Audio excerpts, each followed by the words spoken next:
अनि भ्लग किन त्यस्तो अरू ठाउँमा बनाउँदिनँ मान्छे भएको ठाउँमा भिडभाडमा भन्दा कन्फिडेन्ट छैन, 0 लेभल कन्फिडेन्ट। भ्लग खिचेर हिँडिन्छ, सबले सोध्छ कति छ सब्सक्राइबर भन्न पनि लाज लाग्ने के 300 400 बनाउँछु, मेहनत गर्छु, हाल्छु, खै त भ्युज। अस्ति भिडियो पार्ट 1 भनेर हाल्दै थिएँ, खै त्यसमा 50+ भ्युज छ। अनि के गर्ने है, 50+ भ्युजले त हामीले त्यत्रो मेहनत गरेको सबै आफ्नो मनै मरिदिन्छ क्या। अनि भिडियो बनाउने मन लाग्दैन क्या, सपोर्टै छैन क्या, सब भ्लगर निस्क्यो अनि कसलाई सपोर्ट गर्न सक्छ। अलिअलि भ्युज आइदिन पऱ्यो, आफ्नो निरन्तर सब्सक्राइब प्लस हुन पऱ्यो, त्यति भएपछि त जस्तो ठाउँमा पनि कन्फिडेन्ट आउने रहेछ क्या।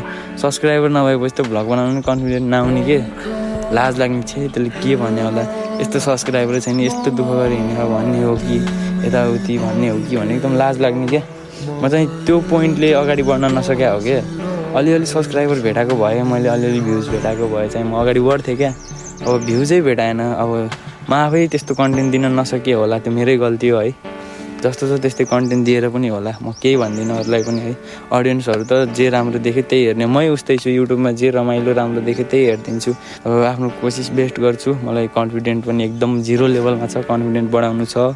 म एकदम कन्फिडेन्ट बढाएर अगाडि बढ्छु भन्ने सोच राखेर अहिले चाहिँ फेरि भ्लग पुनः स्टार्ट गरेछु मैले। त्यही नै हो, म चाहिँ बस मेहनत गर्छु, मेहनत गर्न छोड्दिनँ।